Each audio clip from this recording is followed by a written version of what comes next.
It's April 15th, which means it's Jackie Robinson Day. It's also the 50th anniversary of the Rangers. On today's show, I'm going to be talking about Jackie Robinson, his legacy throughout baseball, but specifically on the Texas Rangers. The Rangers actually throttling Shohei Ohtani, and some updates about the farm. All that and more on this episode of Locked On Rangers. Let's get into it.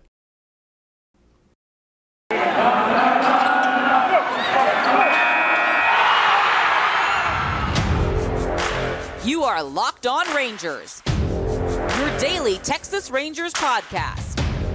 Part of the Locked On Podcast Network, your team every day.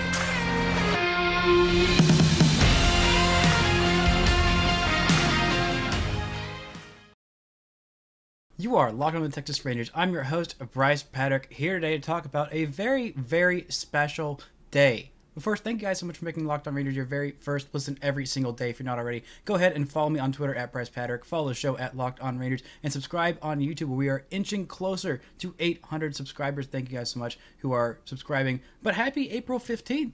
It's a very special day. It's Friday, which is always great, but it's also a very special day in baseball. Today is the 75th anniversary of when Jackie Robinson broke the barrier of the racial divide in professional sports. It's also the 50th anniversary of the Texas Rangers' first game in Texas as a franchise.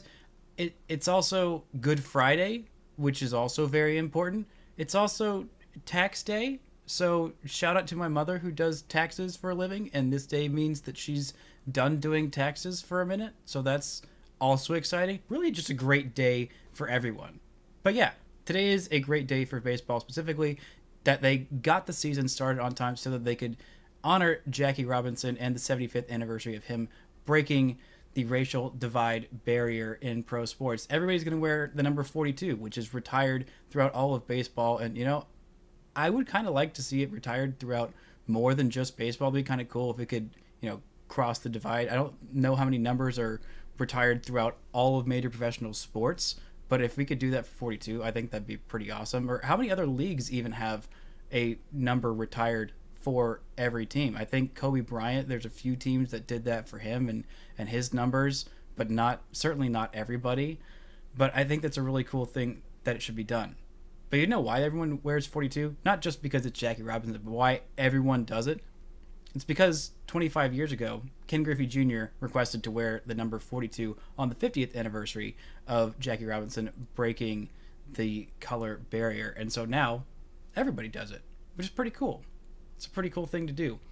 But, it's not just about Jackie Robinson, but because Jackie Robinson didn't like making things about himself. He was about the movement. It was all about the movement and, bringing equality and equity for everyone, people of all colors, races, and creeds. But I'm going to make it about Jackie for a little bit. I know he wouldn't like that, but sorry. It's your day, so we're going to make it about you a little bit. On this day, 75 years ago, the Brooklyn Dodgers beat the Boston Braves 5-3. Very important thing. The score was not really important. But Jackie Robinson played his first game. He hit second in that lineup. He played first base. He did not get a hit, but he did not strike out. Went 0 for 3 and scored a run. Didn't even play the whole game, which is really frustrating. I don't know exactly why, but I don't know what Howie Schultz brought that Jackie Robinson didn't bring defensively at first base. But if people forget, it kind of gets washed up in the whole, leading a movement thing and, being an icon and a legend and a historical figure. But Jackie Robinson was a really good baseball player too. For his career, he had an on-base percentage of .410. He hit .313 over his 11-year career. He was an all-star. He was an MVP. He was a Rookie of the Year and finished top 5 in MVP voting when he broke that color barrier in 1947 as a 28-year-old. He also played for the Kansas City Monarchs in the Negro League, had an OPS over 1,000 that year in 1945 as a 26-year-old. This guy was an incredible baseball player, an incredible person, and baseball is lucky to have him. And, he just broke down a lot of things, and he was incredible. But I want to give a shout-out to Shakia Taylor at Curly Fro on Twitter, who wrote an amazing piece on Baseball Perspectives. If you haven't read it, go read it. Just go check my Twitter and see the thing where I said, you need to go read this. Just go read that first. But she had a great idea about not just celebrating Jackie, but celebrating the first black player in every franchise, which I thought, yeah, that's a really great idea.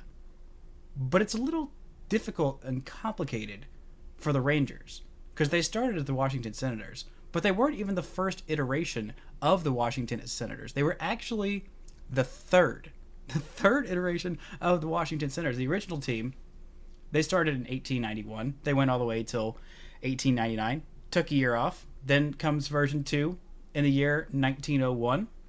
They played in Washington until 1960, when that team eventually moved to Minnesota and became the Twins, which I did not know until I started researching this, which is really interesting. But then the very next year, because I was looking up at who broke the color barrier for the Washington Senators, it was somebody in the 40s, and I looked on the Texas Rangers baseball reference page, and I thought, well, there's no Washington Senators here before 1961. That's because the new iteration came in 1961, which was the formation of this current franchise. It was an expansion team in 1961, literally the year after the Washington Senators left. The Washington Senators came back with completely different players and a new baseball team in 1961. So if we want to go with who is the first Washington Senators player to break the color barrier, we go with Carlos Paula, a Cuban outfielder. He had 2 hits, a single and a double in his first game back in 1954. Now, if we want to go with the first black player in this current iteration of the franchise, or of the Washington Senators, and therefore the franchise, we go with Bennie Daniels, a starting pitcher. He pitched in Game 3 of that season in 1961, coincidentally, April 15th, 1961. Daniels pitched 7 1/3 innings, struck out 6, allowed 3 runs, and was saddled with the loss to Mudcat Grant and Frank Funk of Cleveland in a 3-1 defeat because that team could not hit for crap. They couldn't do much of anything very well, that Washington Senators team, which is why they moved to Texas basically a decade after renewing or becoming a, whatever new version of the franchise. But if we want to look at the first black player in Texas Rangers history as a Texas Rangers player, we go to third baseman Dave Nelson, who hit second, went 0 for 4 in the first game in Arlington, April 15th, 1972, in a 1-0 loss to Sandy Alomar and the California Angels. So, take your choice. I personally would like to go with Dave Nelson. I kind of want to go with all 3. Like, they're all important in this Rangers franchise history, even though they weren't really the Rangers franchise before this. But every single one of these guys is important. All those teams, all those first teams had several black players that were influential. The Rangers have had several influential black players in their franchise history. I mean, and just players of color. If you look at their baseball reference page, the top 3 WAR players are not some white guys. There's Pudge Rodriguez, there is Rafael Palmeiro, and then there's Adrian Beltre, the 3rd best player in franchise history. He didn't come here until he was, 31 years old? Absolutely bonkers how good this guy was. You also had such greats as Julio Franco. You also had Ruben Sierra, Elvis Andrus, Fergie, Jenkins. There's a lot of really great black players in this franchise history, and there's quite a few pretty good black players on this team right now. You have Marcus Semien, one of the stars of this team, Willie Calhoun, who had a really great day, and I'm going to talk about him later and how he's looked really good so far this season. You also have Adolis Garcia and Mark McLemore in this team's history. Several other players that are going to be a part of the Rangers celebration tonight on Friday night. And I'm going to talk a little bit more about Jackie Robinson with a special guest on Monday. I'm very much looking forward to that episode, and y'all should be too. And I'll talk a little bit more about Jackie on Monday. But I want to talk about this team absolutely throttling Shohei Ohtani, the offense looking amazing, and Jonah Heim starting his MVP train. I started it last night on Twitter, and I'm going to continue the hype. But first, I want to talk to you guys about Built Bar. You guys know about Built Bar. It's the best tasting protein bar out there on the market. It's absolutely delicious. It is just the best tasting thing that you can do for your body. It's so freaking good. They have a bazillion different flavors, literally a bazillion. They're all covered in 100% chocolate, yes, including the marshmallow puffs, which are a protein-infused marshmallow. I know it sounds like a creation of science fiction, but it is real. They did it, and they're absolutely delicious. Most of these bars contain 130 calories, 4 grams of sugar, 4 net carbs, and 17 grams of protein. So you can go and check them out. have a taste for yourself. See that I am not lying. I am speaking the truth about how good Built Bars are. Go to Built.com. Use promo code LOCK15 for 15% off your order. Promo code LOCK15 for 15% off at Built.com. Now, let's take a look into this Rangers game last night. It looked a little bit closer than it was. The Angels scored 2 runs in the top of the first inning. The Rangers roared back with 4 in the second inning, 4 in the fourth, 2 in the fifth, and just throttled them. The bullpen got a little carried away in Garrett Richards' first appearance with the Texas Rangers. Brett Martin let up a run as well when the game was completely out of hand. But there were also some roster moves that I need to talk about.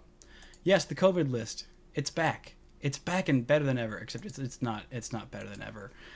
But Dennis Santana is going to be on the COVID IL for a little while. Brock Burke. Brock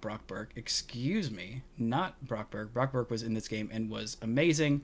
But Garrett Richards is on this roster, and the Rangers will not have Spencer Howard. That is who I was trying to think of and look up, but John Blake is not tweeting every single thing, so it's making roster transactions a little bit more difficult. Anyway, yeah, Spencer Howard, of course, has a blister. Rangers have 2 starting pitchers on the IL because, of course, they do. So the Rangers called up Garrett Richards, and they also called up Nick Snyder, who probably should have been up from the very start, but, it's fine. We'll get over it because this game was absolutely incredible. The Rangers got to Shohei Ohtani and hit him really, really well, even though he struck out 5 and 3 2/3 innings, including Corey Seager, on a just really nasty splitter. His splitter is incredible. I mean, we all know that he throws 100 miles an hour, actually has the fastest average home to first times out of the box as a hitter, and he's also got 85 raw power. Like, it's absolutely insane the things he does. But the Rangers, they got to him by not swinging at that splitter, including an amazing plate appearance from Willie Calhoun right before the grand slam from Jonah Heim. He ended up working a walk. There were 2 splitters just inches below the zone. I think they were the final 2 pitches that he faced, if not the final 2 balls. But he had 2 strikes, and they were really close to being in the zone. They were just below it. And what he said after the game, that he was confident and comfortable with Willie Calhoun taking those pitches because there's literally nothing you can do with them, even if you do hit him.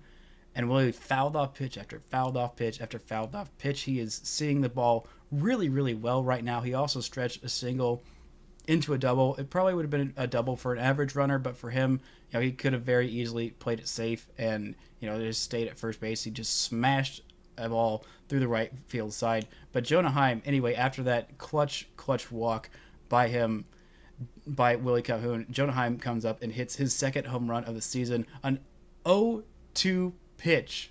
He hits a splitter that was hung in the middle of the plate for a grand slam, his first career grand slam, and the first player to ever hit a home run in the major leagues off of a Shohei Ohtani splitter, which is kind of incredible.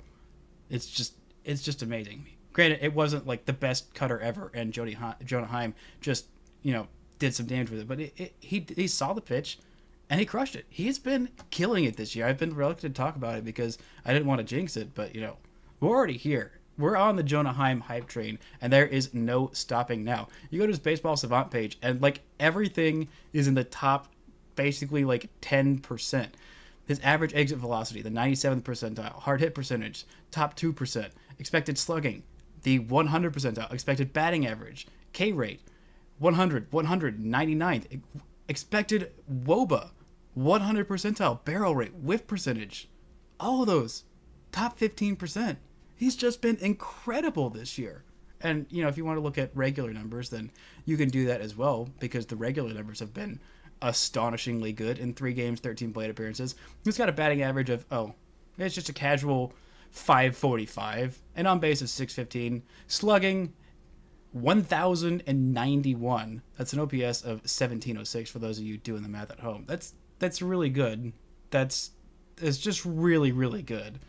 Jonah Heim has been incredible this season, defensively, offensively, and it's a good deal. The Rangers bet on him, and not Jose Trevino, who had a really nice night last night for the Yankees, and just hurt my feelings to see him not in a Rangers uniform, but I'm glad that he's happy. But the Rangers look like they made the right freaking decision with Jonah Heim, who has been crushing it, and it looks like he's going to catch basically every other day. Mitch Garver is DHing a whole lot, which is what I want, and I think that's great. And I'm also glad that it's not coming at the cost of Willie Calhoun at bats. But I am going to get into later, probably next week, how aggressive the Rangers have been with the platoons and switching guys pretty early on. I mean, Willie Calhoun had literally 2 plate appearances before he was switched for Nick Solak. I don't really know why that was the case, but we'll get into that another time. This was a really, really great outing for the Rangers. Dane Dunning looked really solid in his 3 2/3 innings of work. 7 strikeouts. This guy was getting called strike after called strike after called strike, and a lot of strikes swinging. Some pretty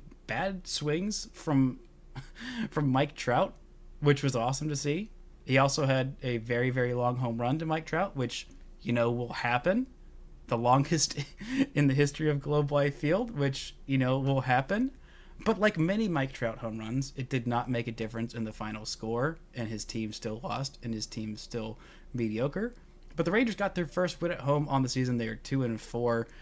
Really, really nice night for everyone. Nathaniel Lowe had a really nice night. Corey Seager, oh, by the way, he had his first home run as a Texas Ranger, and of course it came at home. He had his potential first home run as a Texas Ranger absolutely robbed by Randall Grichuk earlier in the week. This one, there was no robbing this one unless you knew exactly where the pitch was coming, and as soon as it was swung at, you were standing at the fence, climbed over the fence, and went 4 rows deep. Even then, I don't think you could catch it just being on the field at any point when the pitch was thrown. So shout out to him. Just great night overall from the Texas Rangers, and another great outing out of the pen from Brock Burke. Allowed 1 hit in 2 innings and struck out 5. The guy has been really dang good, and he might be taking over that closer's role soon if he wasn't so good at pitching multiple innings.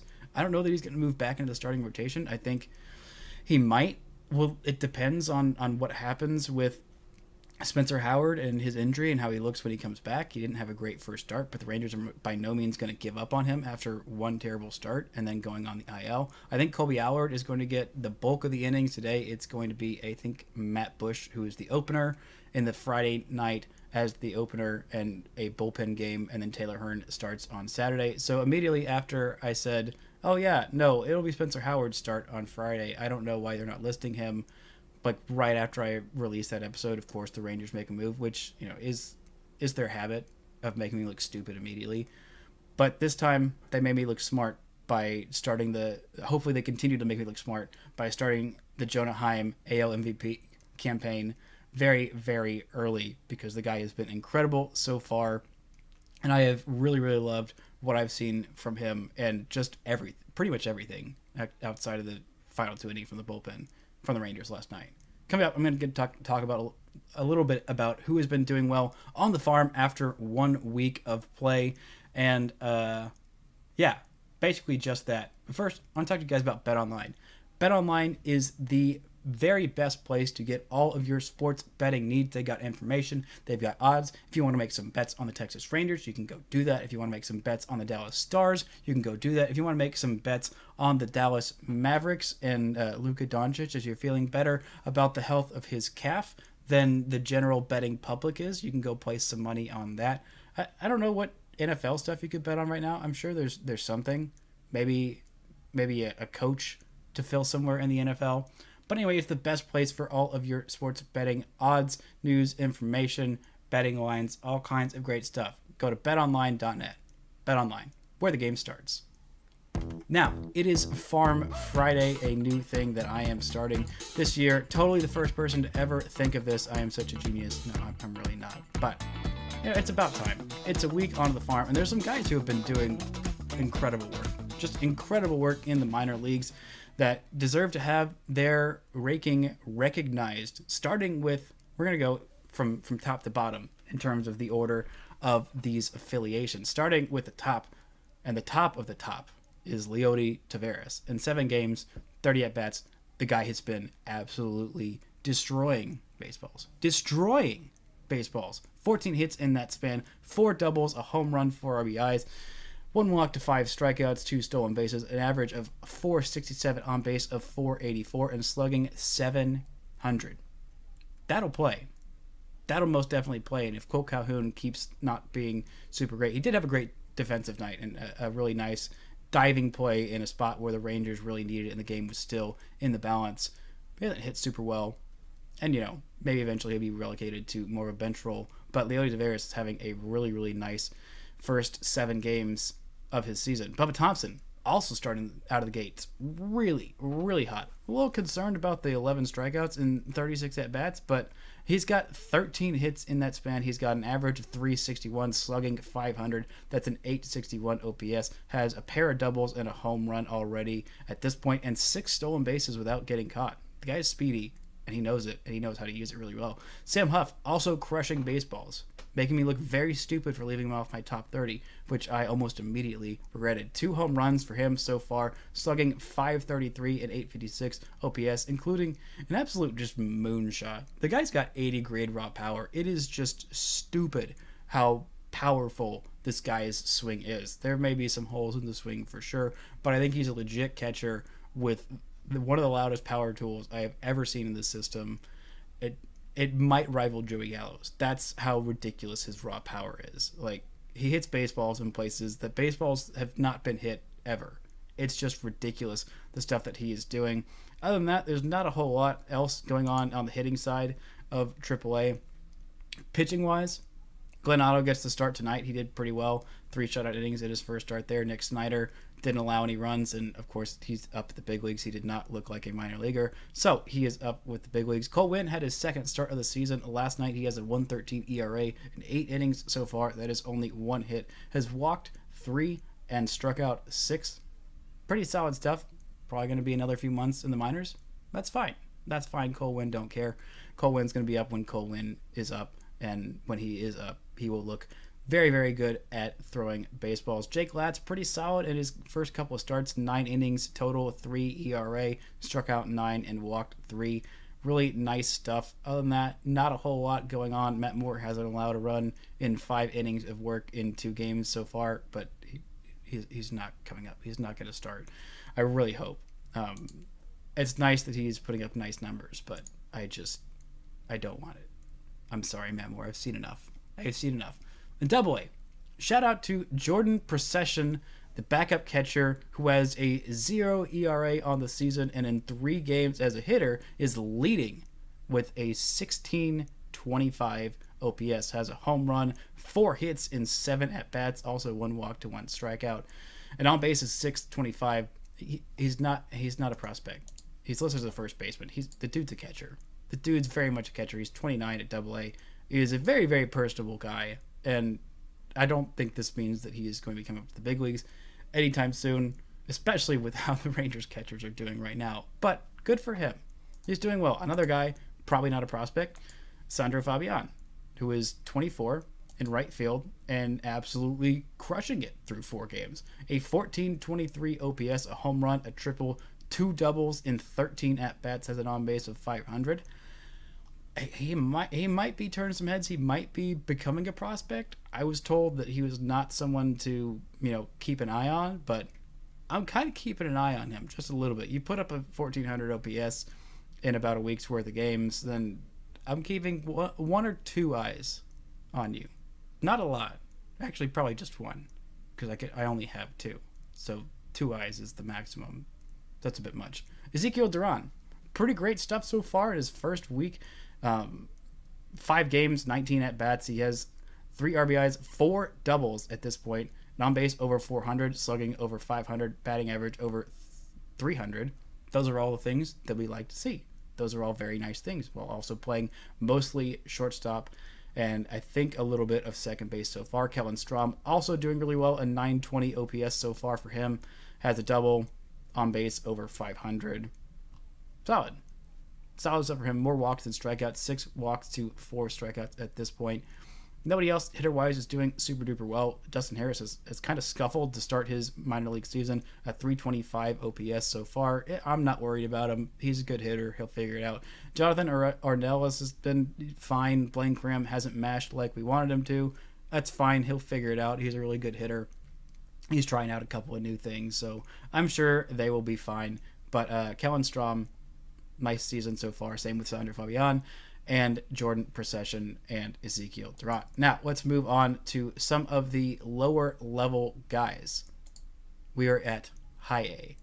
High A, which is Hickory. Hickory, H-I, high. I will remember it. Down East, low. We will get there together. We might screw up a couple more times, but that's okay, because we will do it together. Christian Ianoa. Shouts to him. Ianoa. Not Ionoa, just Ianoa, who's hitting over 400 and slugging over 680 with a OPS of 1144 at this point. Frenier Chavez, the second baseman in 4 games, 10 at-bats. Not a whole lot of sample size, but again, that's literally everybody. It's been a week of baseball. We're going to have some small sample sizes that are a lot of fun. But anyway, Chavez has a OPS over 1,000, 1083. Really nice stuff. Trevor Hauver, despite hitting 100, has an OPS of 900. That's right. We love us some small sample sizes. The dude has 7 walks to 4 strikeouts, and a home run is his only hit. Good for him. That is something that happens sometimes. Also, Evan Carter has an 850 OPS through 5 games. Give me all of the Evan Carter health and happiness and wellness. I am very excited to see what is in store for him this year. Aaron Zavala, also not hitting super well, but has more walks than strikeouts. 8 walks to 7 strikeouts. Is hitting 100. So exactly the same as Trevor Hauver, and also having some crazy weird walk to strikeout numbers. And by crazy weird, I mean crazy good. Or just good. Anything with more walks than strikeouts at this point in baseball is just like, wow, you are a real outlier. You are something special. And both those guys have a very, very similar profile. So really curious to see what they do this year. Other than that, not a whole lot else worth looking at. Pitching side has been fine. Not great at Hickory. TK Roby did pretty well in 3 1/3 innings in his first start. I believe he makes his second start tonight. 4 strikeouts, just 1 earned run and 1 walk to him. Not a great start from Owen White, but again, it's 1 start, 2 runs, 6 hits in 3 innings, but did strike out 3. Mason Englert also gave up 4 runs in 3 1/3 innings. Not super great start for him. Ricky Vanasco gave up quite a few runs, 3 runs in 1 2/3 innings, and only struck out 1 to walk 2 in his first start. It's fine. It's a small sample size. Most of those guys are probably going to be just fine. TK Roby, nice to see him doing well, but it's not like any of them are going to be called up super duper soon with the stacked nature of the Frisco Rough Riders rotation. But yeah, Frenier Chavez is somebody also to keep an eye on. He's a third baseman for the Hickory Crawdads. He is 22 years old. He's a 22nd round pick back in 2018 by the Texas Rangers. 659th overall.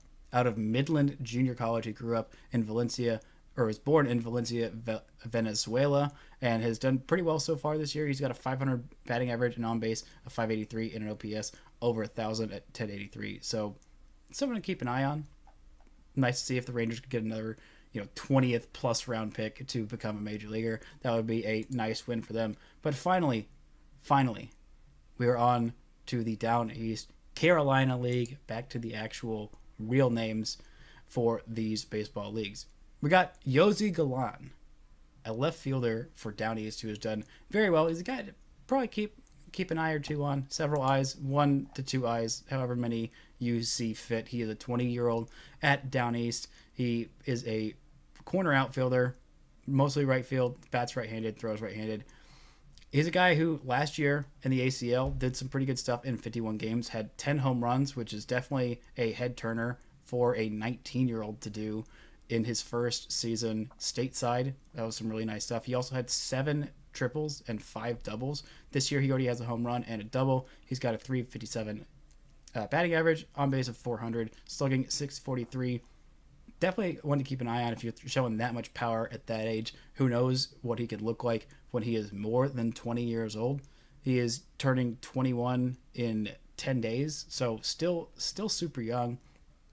And I'm curious to see what he does for the rest of the season. Another guy to keep an eye on, Jose Acosta, who is the second baseman, who was acquired in the Scott Heineman trade from the Reds back in December of 2020. He has done fairly well to start the season, but literally 2 games. But again, there's not a whole lot of guys playing a whole lot of games down there. Everyone's kind of switching in and out so far. But Acosta, in those 2 games and 4 at-bats, he has a double.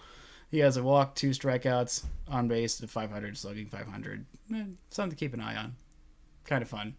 Other than that, not a whole lot going on down there. Pitching-wise, again, not a whole lot to go on there. Jose Cordial has done pretty well in his first start, 3 1/3 innings, didn't walk anybody. Actually, had 1 walk, 4 strikeouts, 3 hits in those 3 1/3 innings. Michael Brewer's done pretty well in a couple of outings, going 2 innings in each of those. Has not walked anybody just yet. Also has struck out 6 in 4 innings of work. Deion Dotson, fine, 3 innings. Shutout work. Emiliano Teodo is another one to keep several eyes on. 2 1/3 innings, 2 strikeouts, 1 hit by pitch, 1 walk, but is not allowed to hit in his 2 1/3 innings. Bradford Webb also no earned runs, no runs at all in 3 2/3 innings. It's been some solid stuff there. The lower levels pitching hasn't been as great, but Corniel is a guy to kind of keep an eye on. He's still very young, and I've heard a little bit about him being someone who might rise a little bit in the system. He's an 18-year-old, which is pretty impressive that he's already at Down East. He was in the ACL last year as a 17-year-old, so this guy is progressing pretty quick through the system. Last year, did struggle quite a bit with walks. He had 14 walks in 38 2/3 innings, but again, he is very, very young. Did give up 7 home runs, which wasn't great, but struck out 44 in under 39 innings, which is really solid to see. 6.98 ERA, not what you want to see. But again, it's hard to scout from the numbers, especially when a guy as young as him is already pitching in the stateside. That tells you what you really need to know about this pitcher, and the numbers are kind of secondary at that point. Unless he starts putting up really good numbers, then those become the primary thing. But the fact that he's even pitching as an 18-year-old in full season ball already tells you the Rangers are pretty confident in this guy, and they like him, and they feel really good. He's not turning 19 until June 22nd. So, again, this guy signed out of Santo Domingo in the Dominican Republic. So I'm going to keep a couple of eyes on.